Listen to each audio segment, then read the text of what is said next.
نننی زمانے د ترقی ذکر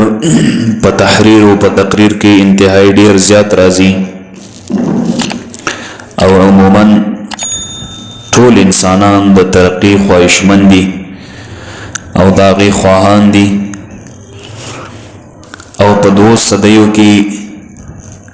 موږ او تاسو کتلي لیدلي مو دي چې ډیر زیات ترقیات راغلي ساینس د ایجاداتو انسان یې د کوم ځای څخه و کوم ځای ته ورسول چې په هواګانو کې الوزي او په ستورو په سپوږمیو کې ځانونو ته د رسېدو کوشش کوي او نورو سیاراتو ته د رسېدو پرمختګونه کوي نوي نوي مصنوعات ایجادوي نوي نوي مصنوعات راوړي او انسانان د هغې مصنوعاتو څخه مستفید کیږي او هغه عمارتونه لوړ وړ چې دوی جوړي د ساینس په ذریعه او نوي نوي ډیزاینونه ورکوي د انجینیرینګ کمال پر خپل عروج باندې ده او د الکترونیک مصنوعات انسانان یې په حیرت باندې اخته کړي دي یقینا بلا شبهه دا مادي ترقی د انسانانو د منافعو دپاره د انسانانو د ګټې د اخیستلو لپاره او د زندګۍ د تیرولو د ملګرتیا دپاره ډیر د کار آمد شی دی ځکه چې مؤمن و کافر نیکبخت او بدبخته دواړه د دې څخه فایده اخلي خو بعضې ناعقله نافهمه خلک دا ګمان کوي چې نوي ایجادات کول یا د هغې استعمال کول شریعت مطهره د هغې نه منع کوي دا خیال باطل ده او دا غلطه ده ځکه چې شریعت مطهره همیشه د فرایضو د واجباتو د ادا کولو سره سره د ممنوعاتو د محرماتو څخه د ځان ساتلو سره د شریعت مطهره د اصولو سره سم که د نوي ایجادات یا د پخواني ایجاداتو څخه څوک ځان فایدهمند کول غواړي نو په دین اسلام کې د هغه دپاره څه ممانعت نشته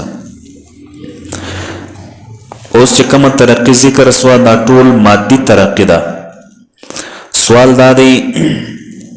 چې انسان په خپله څه شی دی د انسان پیدایش ولې سوې ده او د انسان ذاتی ترقی او ذاتی لوړوالی په څه شي کې ده او په انسان کې دننه انسانیت څومره پاته سوی او انسان ته په انسانیت کې ترقی حاصله سوې ده او که تنزلي راغلی ورځ په ورځ کښتوالی راغلی او که چیرې تنزلي او کښتوالی په انسان کې د انسانیت راغلی ده نو د هغه تلافي او د هغې جبر نقصان به څنګه وسي تر ټولو نه مخکې په دې غور او فکر پکار دی چې تر ټولو انسانانو نه مخکې حضرت سیدنا آدم علیه السلام هغه داسې یو شخصیت او داسې ذات چې ټول پیغمبران علیهم السلام د هغې د نسل څخه دي او بلکې ټول انسانیت د هغې د نسل څخه دي حضرت آدم علیه السلام صرف بابایی نه ده کړې بلکې د الله جل جلاله څخه مخکې د الله جل جلاله د پیغمبرانو څخه مخکې اولنی پیغمبر په مخ د مځکه په روی د مځکه باندې حضرت آدم علیه السلام چې کله د جنت څخه راکښته کوي مځکې طرف ده نو الله جل جلاله اعلان ورته کوي فإما يأتينكم مني هدى فمن تبع هدايا فلا خوف عليهم ولا هم يحزنون چې زما هدایت او زما رهنمایي زما تګلاره دستور العمل چوکاټ د زندګۍ د تیرولو تاسو ته درځي خو که چا زما د هدایت تابعداري وکړه نو پر هغه خلکو باندې خوف نسته ویره نسته پر ما مزه باندې چې زما نه مخکې چې کومه ګناهونه سوي دي کم د الله جل جلاله نافرمانۍ سوي دي نو دا به څنګه وي زما زندګي څنګه تیره سوې او نه هم پر آینده باندې دوی ته کوم غم سته والذین کفروا وکذبوا بآیاتنا اولئک اصحاب النار هم فیها خالدون کوم کسان چې زما هدایت نه مني زما استول سوی دستور العمل نمنی، زما هغه شریعت مطهره چې کم غوره کړې مې ده او خلکو ته مې استولی د هدایت دپاره هغه نه مني، نو الله جل جلاله فرمایي چې د دې خلکو دپاره اور دی، دا خلک به همیشه په اور جهنم کې وي او په جهنم کې به همیشه سوځي. نو د دغې آیت کریمه څخه دا معلومه سوه چې انسان دنیا ته هسې د خوراک او د څښاک دپاره نه دی راغلی، هسې د بېدېدو او د راویښېدو دپاره نه دی راغلی، بلکې د دې جهان د رنګ او د بوی ځکه راغلی ده چې د خپل خالق حقیقي د مالک حقیقي په هدایت باندې ولاړ سي او الله جل جلاله پر ذات باندې او د هغې پر صفاتو باندې ایمان راوړي او الله جل جلاله وحدانیت ومني، ځکه چې که چا د الله جل جلاله وحدانیت ونه منل د دغه انسانانو دپاره ابدي جهنم ده او ابدي اور دی.